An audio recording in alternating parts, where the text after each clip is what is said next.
YouTube, Twitch. Welcome to the stream. We're cooking up today. We got something in order, something nice. This is a calm little, you already know, YouTube type of video. We're gonna see the difference between $100 million and 100 billion. Hope you guys are interested. We are going to hop into this now, bro. Man, it's been a lot going on. I'm sure it's been a lot going on for you guys. Happy holidays, happy New Year's. But we are going to get into this. Get into it. This is what $100 million looks like.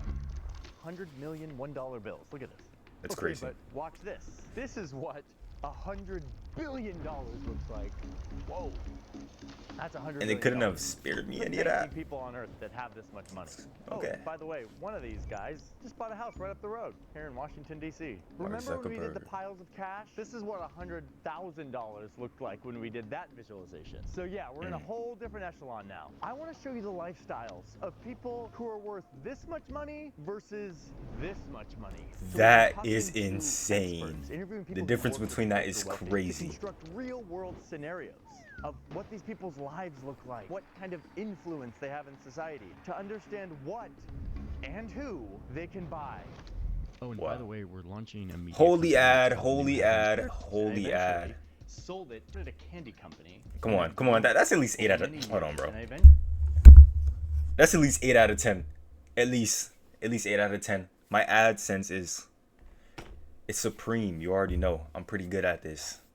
Just started out as a streamer and I already have amazing AdSense.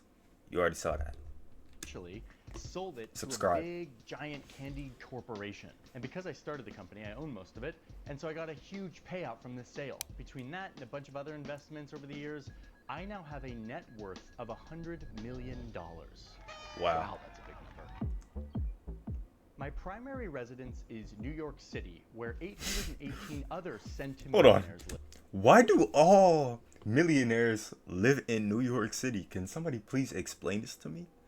All of them live in New York City. That is so weird to me, right? Centimillionaires, it's like hundreds. They got a I'll show you my New York City house in just a second. But first, let's talk about my fortune little and organization how I going can on. spend it. Now, I can't actually spend my fortune right now because all of it is in the stock market. The upside to that is that it grows and grows. My portfolio grows at 10% every year. So what if I Okay. just sell this $10 million return I got this year? This could fund some of my lifestyle. Ugh, but look at all these taxes. All in all, it's like 37% of that $10 million. I That's guess it crazy. still leaves me with $6.3 million to spend. And look, I didn't even have to touch my portfolio. I'm still worth $100 million. Wait, is this video just tax calculations? No. Let's go find a house. A house. Shouldn't be much, right? Like, My budget 100,000 for to a a house million? is anywhere between $8 and Whoa! $15 million, which sources whoa. Wait, hold on. So your portfolio is $100 million and you're trying to get a $15 million house? Holy. We're a bit frugal, aren't we? Wow. this is common at this level. And even though I live Yo. in one of the most expensive lot of and money. crowded cities on earth, Like, what do you need with that my much budget, for? I can find a pretty sick house, I think. Okay, let's look around. Boy, there's some nice options here. How about this one? $8.5 million. This nice apartment in Midtown Manhattan. The listing tells me that this is the epitome of refined living. A superior pre-war white glove cooperative.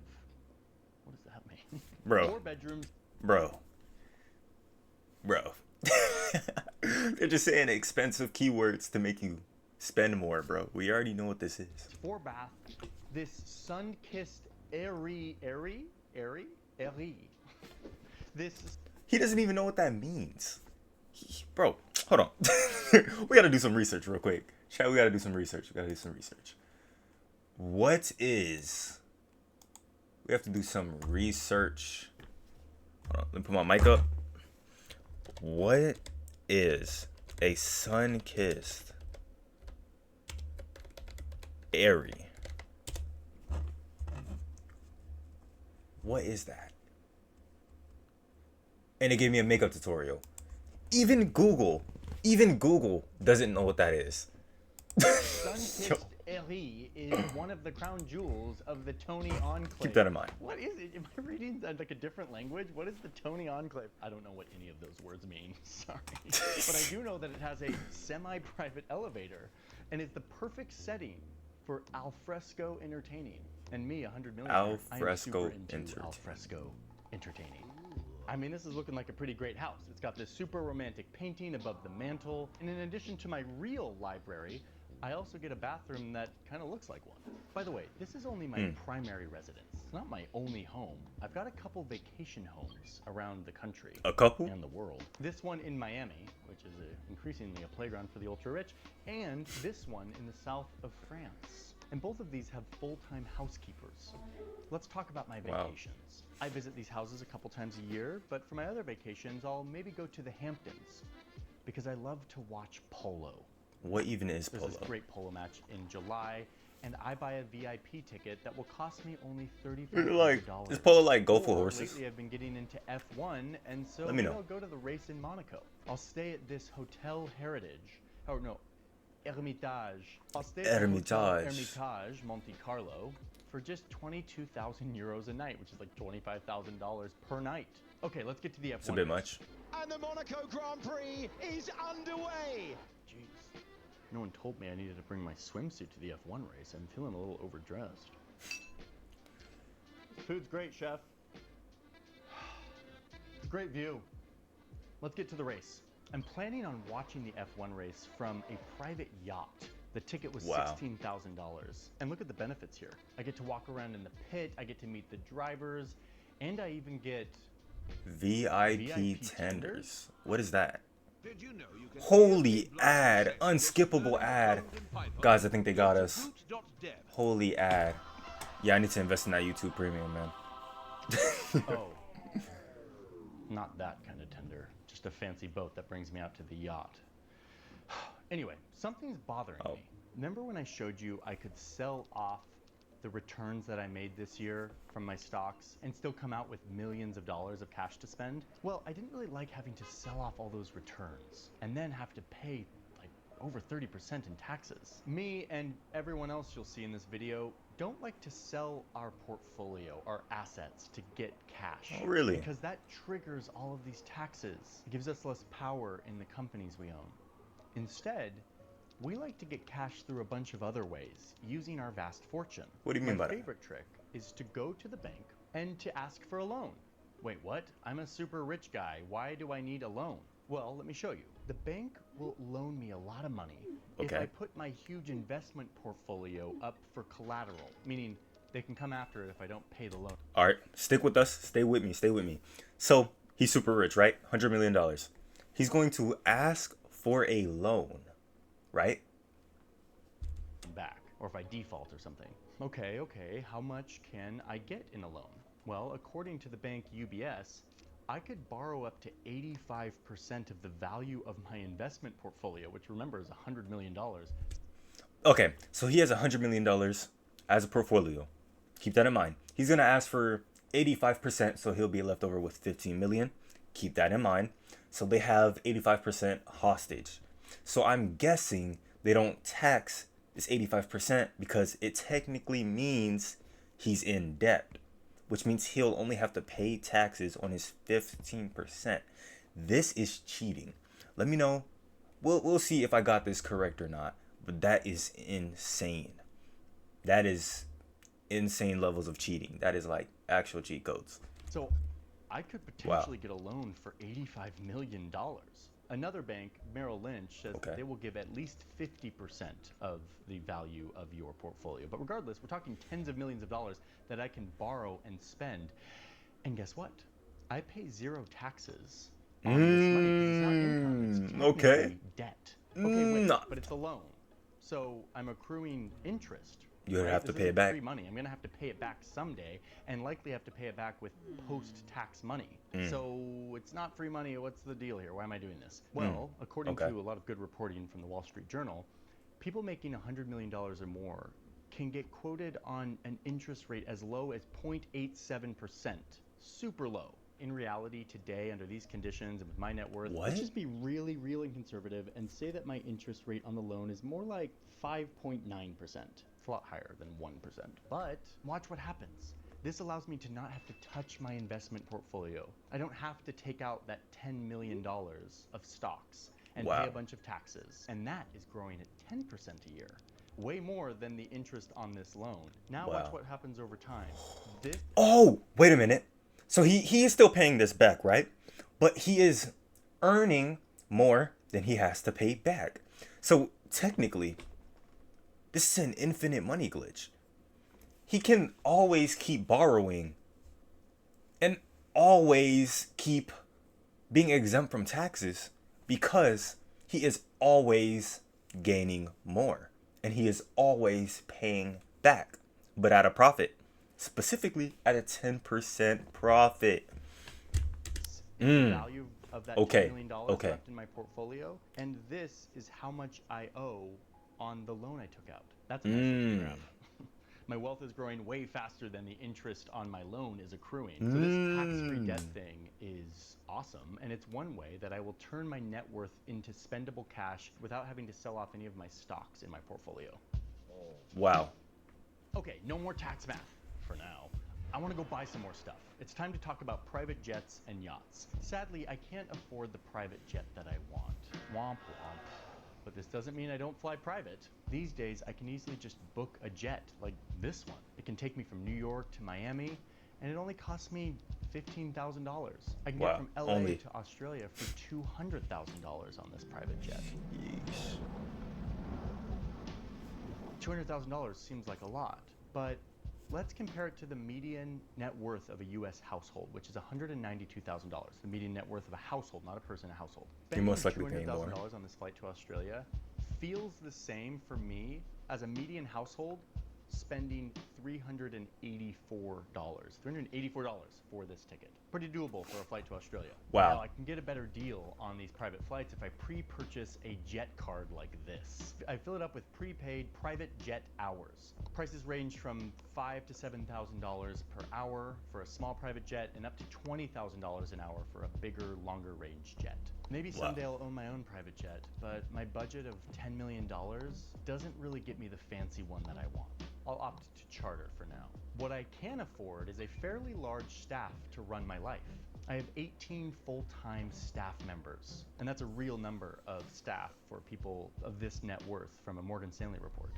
I've got a personal driver, I've got a shopper, I've got a butler, a chef, a laundry person. I'm super into security, so I've got a shopper security and a bunch of security guards. I have a personal handler who sets up all the logistics of stuff I want to do. Like I want to go yacht shopping this weekend. They're handling. I like how there's like a little golf icon on the. Hey Brad. You already see it, the top for left. The yacht show this weekend. Top right, can you top make right. Sure I get some VIP tenders. No, the real the chicken ones. Some of this man in I tenders. almost forgot. My most important staff members are the financial and legal experts who find the most clever ways to reduce how much taxes I have to pay. Which tax evasion. my wealth manager Jeff keeps selling off all my stocks at a loss, and we're like losing money. Jeff, what are you doing back there? Don't worry, Scott. This is called a wash sale and I know what I'm doing. You get back to yacht shopping. Loss harvesting. A wash sale. Wash sale. I don't understand at all. Write that down, Chad. Write that down. Write that down. It does, though. Anyway, back to yacht shopping. Wow, look at these yachts. Ad. It's an ad. It's another ad. Skip it. Oh my God. YouTube, relax. I'm on the lower end of Ads. ultra wealth. So my yacht is actually not that fancy. It's not a super yacht, that's for sure. It looks more like this. It costs a little over $1 million. I might splurge and get this guy. Costs more like $6 million, but this is still pretty entry level. Because at this point, yes, I've got loads of money. I can buy and travel and live how I want. But what separates me from the big dogs who we're about to see is yachts and private jets, but also influence in society. I do some donating. I donate a bunch of money to politics. I gave $900,000 to a PAC that supports the candidates that I hope will win. I also belong to the invite-only Sounds a lot Ellis-Lamar like Club, bribery. which I had to pay a $200,000 initiation fee for. My membership fee is $15,000 a year, and I get to rub shoulders with people way richer than me, like Bill Gates, and even the Kardashians show up every once in a while. But this isn't real influence. I'm kind of paying for access. It's nothing like working to see once we cross the $1 billion Pay to win, mark. pay to win. Hey, since we're talking about money, Write that down. can we take a minute to make sure that this video can keep making VPN? Ooh, look at that ad. Look at that ad. W activation? Right now, let's 10x. What do you rate that? And get 9 to out of 10. $1 billion. Forbes says that there's about 3,000 people on Earth with this kind of money. Hi, my name is Javier. 3,000? I was a moderately wealthy guy for a while, but I ran. And you can't spare me at least $1, man? Actually, give me $1 million. Randomly wrote a $10 million. $200,000 $100,000. check to a couple of young guys in Silicon Valley who had a startup idea. They gave me 4% equity in their company, and then their company blew up and is now worth $80 billion. After some dilution, my $200,000 check is now worth $1 billion. That's my net worth. So how do I get liquid cash to spend from my vast fortune? Well, I don't want to sell any of my stake in the tech company I invested in because I have voting rights. I can control how it is. In fact, like Scott, I don't want to sell any of my portfolio for cash. Instead, I will generate money other ways. Because I'll go you back to be the old taxed debt on it. trick that we saw with Scott. Even if I get a loan that's 2% of my vast portfolio, I'm looking at $20 million of tax-free cash, all without having to touch my portfolio, which continues to grow in the market at 10% a year. That $20 million that I didn't have to take out of my portfolio is just in the market, is growing nice and fast. And look, after 5 years, my portfolio has grown way more than the interest on this loan.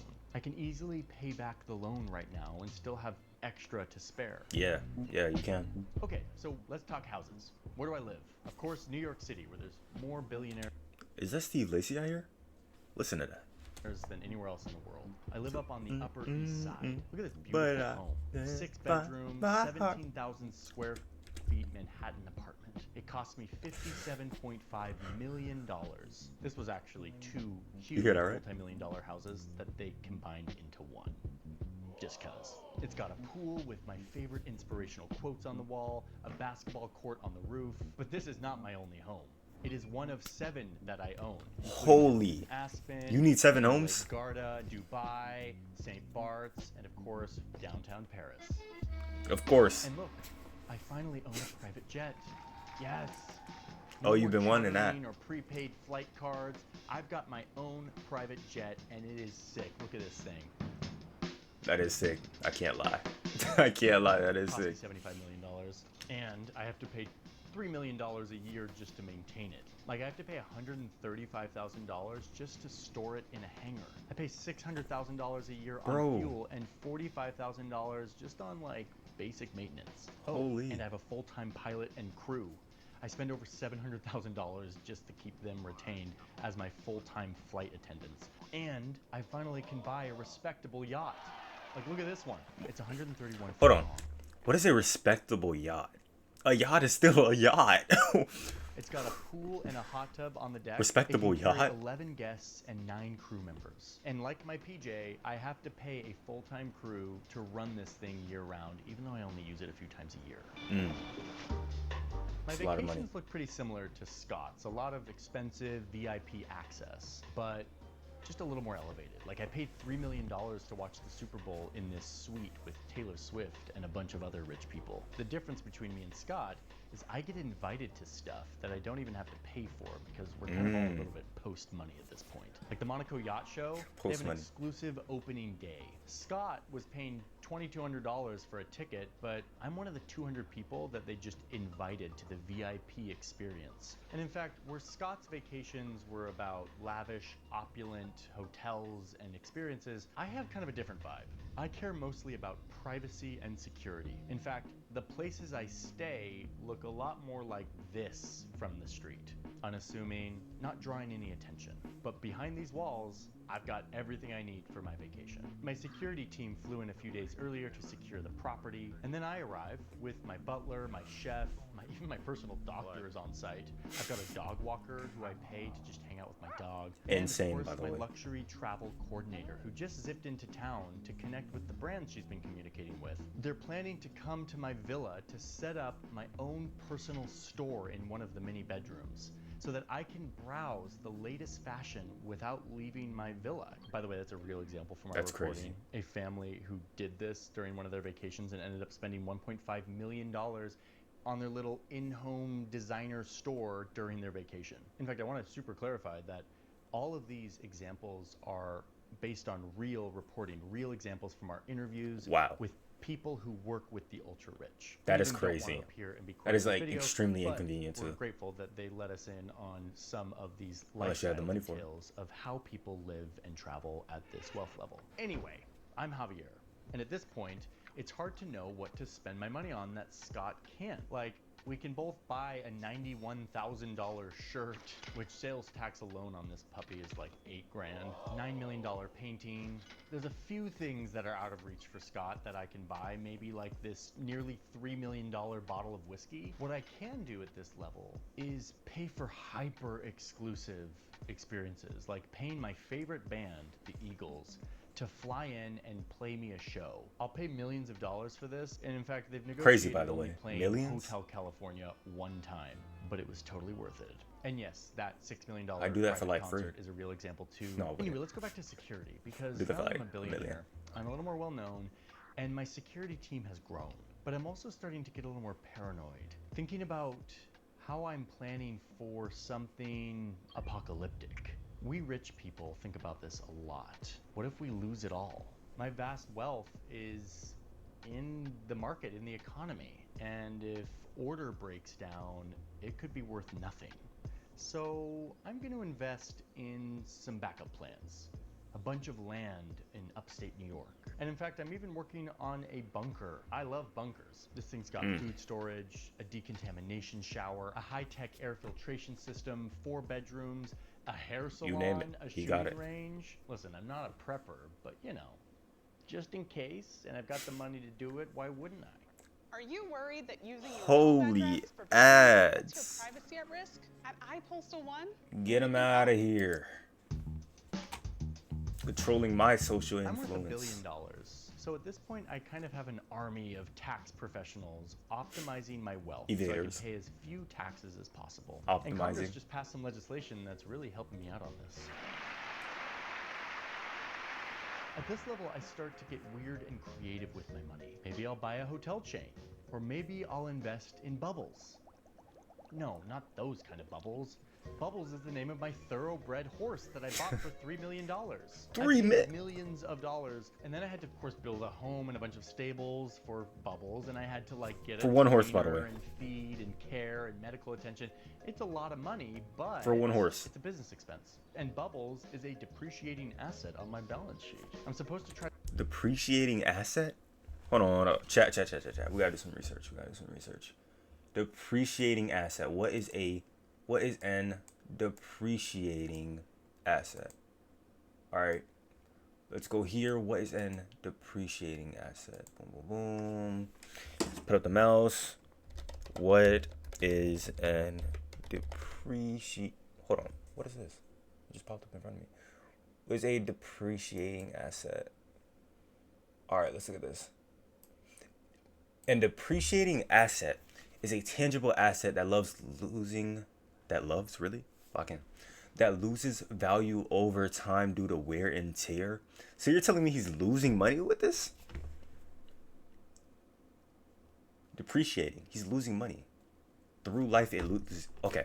So a depreciating asset would be like, hold on, let me get this tab out of the way because we did figure this out. A depreciating asset would be something like a PC or food, because food decays over time, so that would be depreciating. Things like that, depreciating assets. Okay? My TV will be a depreciating asset because over time, more things will get better than this current TV. Unless there are exceptions, something is exotic and wanted. Kind of like kind of like this TV. Like if there was like a special bug or special code in this TV that everybody wanted, that was super rare, or this TV is like one of the 500 models, then that would be the exception because it's rare, it's wanted, it has a lot of need. Everybody wants this, right? So that would be a special exception. Okay, I'm starting to cook. I'm starting to learn. I'm starting to learn. This is actually really educational. All right, come on, chat. Let's get back to it. Try to make a profit off of Bubbles, but really I'm doing it because on race day I love showing up to watch him race. Get to hang out with my friends, spend some time on the track, throw a big party, and watch Bubbles race. Come on, boy, come on.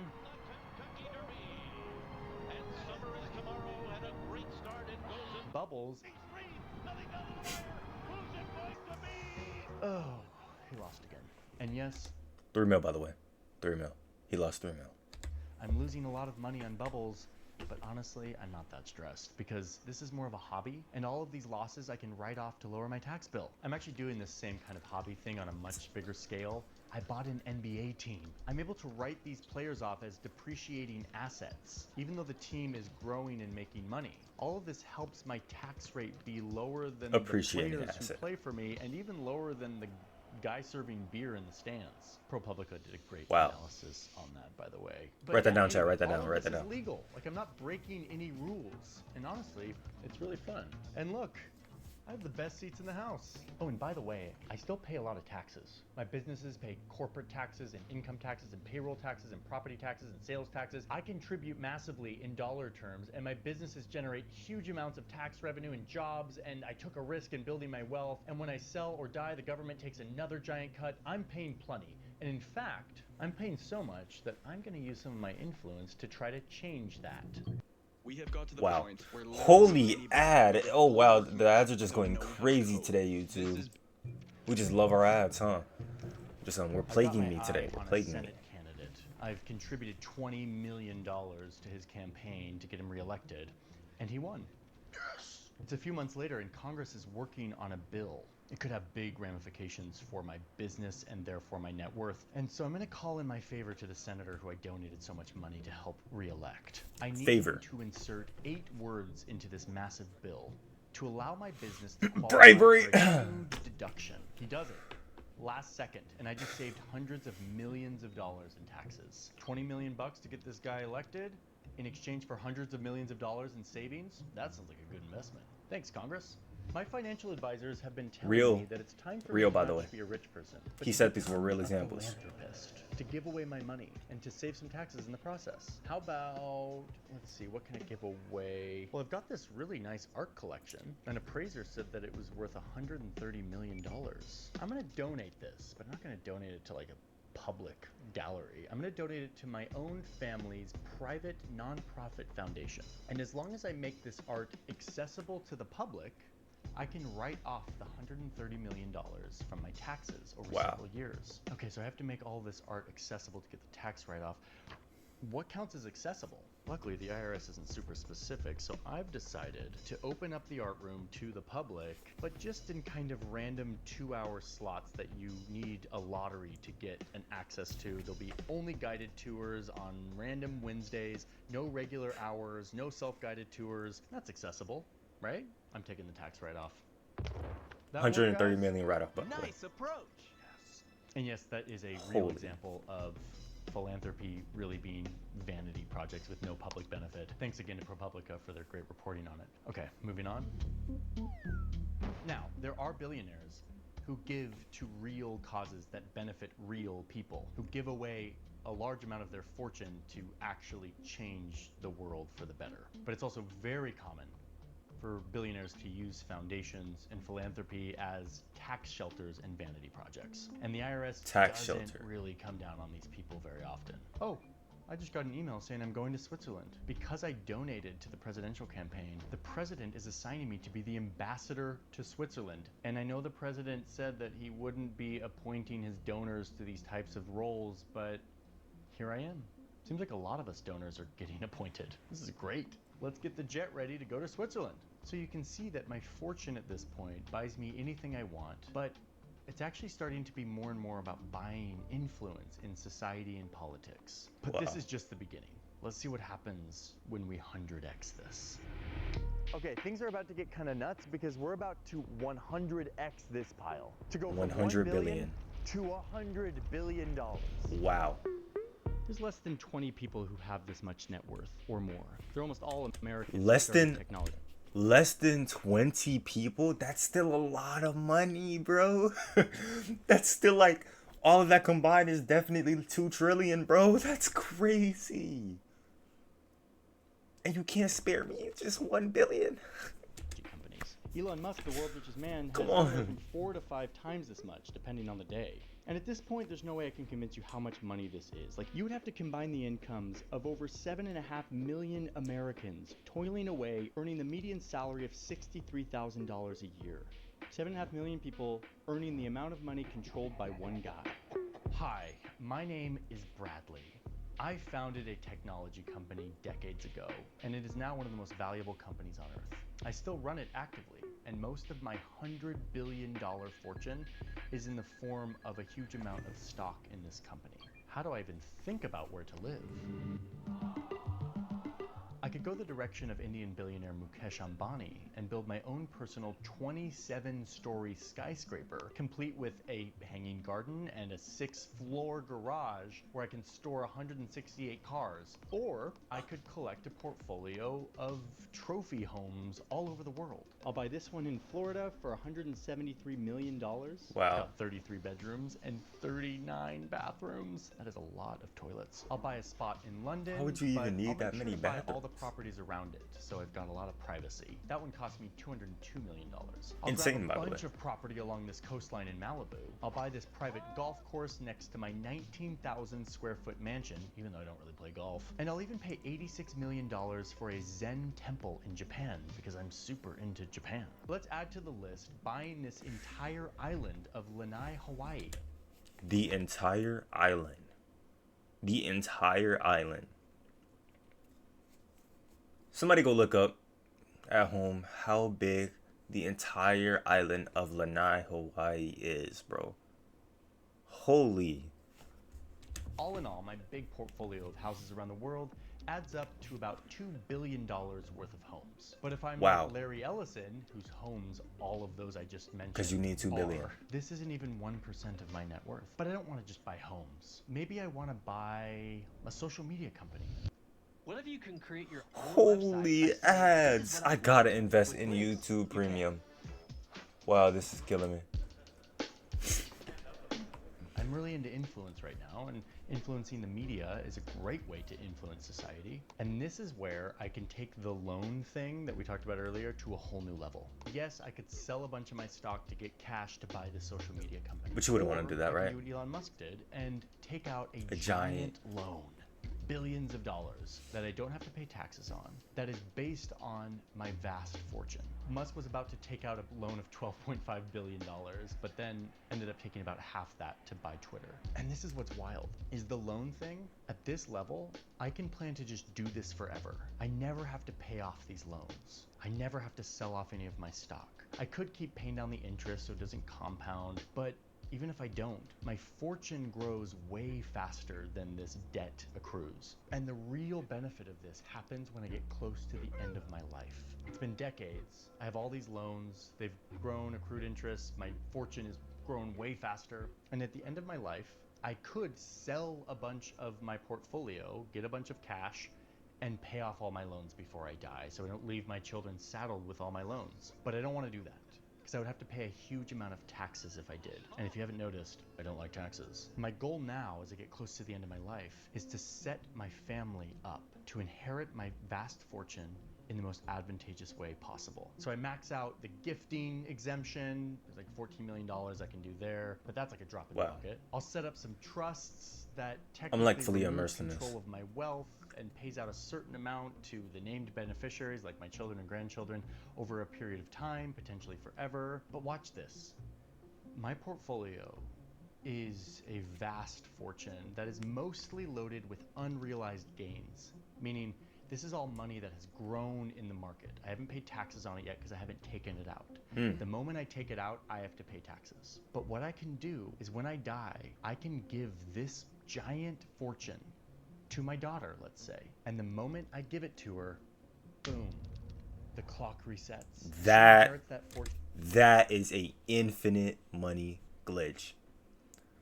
So when he dies and he gives his money to his children, or his portfolio to his children, they have to pay no taxes when they take out that money? Bro, that is crazy. That's crazy. Wow. That really is an infinite money glitch. That is something, man. That is something.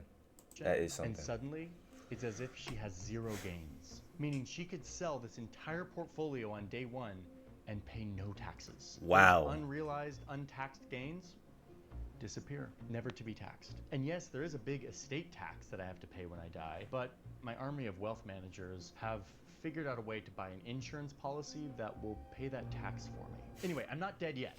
Let's talk about yachts. Because at this point, at $100 billion, I can get the top of the line.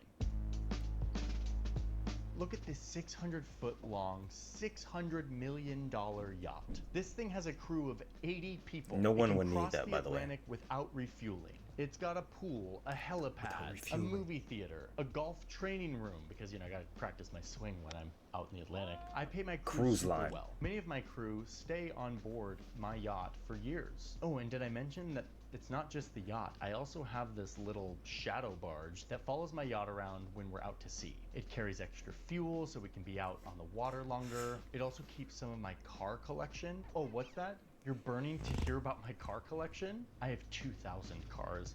This giant collection is worth around $200 million. I only have one. It's kind of my hobby, another real example from this billionaire. And just when I thought I had the top of the line, there's something else I got my eye on. This super yacht airship crossover that's straight out of Star Trek. I want this thing. Especially because the article says that, quote, crossovers can be oodles of fun when done right. I want oodles of fun. My super yacht's starting to look boring because I have to stick to the sea. But with this crossover, I can go anywhere because it literally turns into a blimp and goes onto land, and it costs about $1 billion. And yes, it's got all the bells and whistles, a pool, a sauna, a gym, a helipad, tenders, and a nice big garage for my cars. And yeah, we gotta talk about my private jet. Oh, sorry, private jets. I have 3 of them, and they're all huge. My favorite one is this one. This is the ACJ 350. It's got a cabin that's 167 feet long. Over 3,000 square feet of floor space on this sucker. I bought this thing for $360 million. And I spent another $100 million just to renovate the interior because I wanted a spa on board. I mean, totally worth it, right? Oh, and on a more grave note, I had to make a deal with my pilot that in case of the apocalypse, which I think about a lot, I'll let him and his family come with me to my compound. Like if we have to escape, I need to guarantee that I have a pilot to fly me away in case like the mob comes knocking. Where will I fly? Oh, I've got some options. I've got bunkers all over the place. Some of them have airstrips, so I can just fly right to them. My favorite one is in New Zealand, where a lot of us ultra wealthy are burying bunkers. This thing is buried underground. It's got a pantry, a gun room, a surgery station. This thing only cost me $8 million to build. But that's not including the couple $1 million I had to invest in New Zealand for several years to qualify for an investor visa. So they'll like let me into their airspace. My other bunkers include huge pieces of land in Hawaii, where I have a huge full-time staff, including a person who raises almost my done, chat. Wagyu Almost cattle, done. Almost just done. like my buddy Very Mark close. Z. He's got one too. We love Wagyu and hydrofoils. A5 Wagyu farm. Cut to him on the hydrofoil out in the... We got this, Mark. Okay, but I'm not all doom and gloom apocalyptic. It's just a backup plan. I have hobbies too, but my hobbies have turned into kind of reality bending projects. Like, I want to go to space. I feel super connected to love. I want to create That's my a own hobby. libertarian nation in the South Pacific. I've got the money to That's do a it. Like more hobby? money than a lot of nations. Or I could throw my money at wild, innovative ideas like making human brains talk to computers or finding ways for humans to live forever. My security team is now Hobby, by the way. huge, dozens and dozens of professionals, many of them former Navy SEALs. And it's hitting me Rainbow that Six. at this level, I have so much money, I can actually make a huge impact in the world. I have the ability to give away over $19 billion of my wealth, no strings attached, to help change the lives of underrepresented people like Jeff Bezos' ex-wife did. I could put billions of dollars into some to eradicating me. infectious diseases and focusing on improving maternal and child health funding like Bill and Melinda Gates have done. It's a lot of power that I have to affect what public health initiatives get done. Or I could pour my philanthropic money into foundations that get me tax benefits and serve my own ventures and are completely controlled by me and my family. I could do either. And my level of influence is not just in the philanthropic causes I can fund. I also rub shoulders with the most influential decision makers in the world. Did I mention that as a part of my real estate portfolio, I've got this huge swath of beach in Florida where I've created an enclave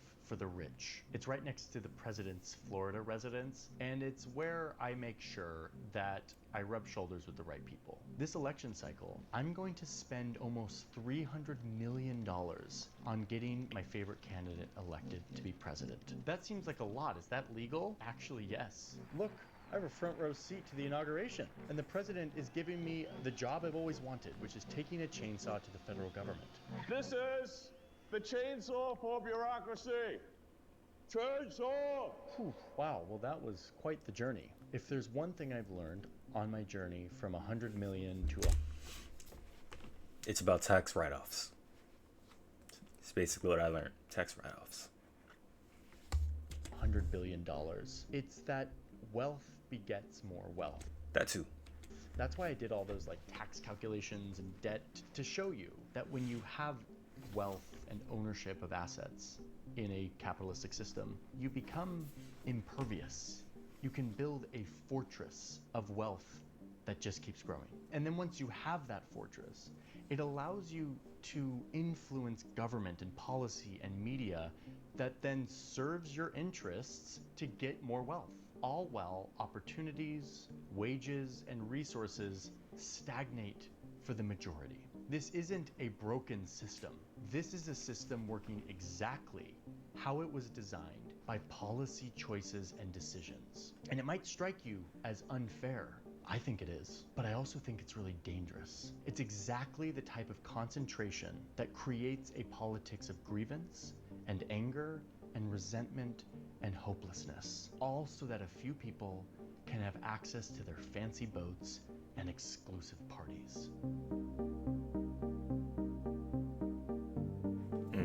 W's in the chat. W's in the chat. That is a good video. What being a billionaire really looks like. By Johnny Harris. That's a really good video, man. That's a really good video. We learned a lot there. We learned a lot about billionaires. We learned about what money really looks like. Tax write-offs. Wealth begets more wealth. We learned a lot, man. We learned a lot. Really did learn a lot. Like, that is a banger video right there. It really is. All right, you guys, that's something. $100 billion. And you can't slide some my way? Like, really? All right, let me know if you guys liked the video. Subscribe. You need to do that so I can become a billionaire like those guys. Maybe I'll slide a little something to you guys. I can do that. I can do that if you subscribe only. All right, guys, thank you for watching the video. I will catch you guys later. Leo's out. Peace.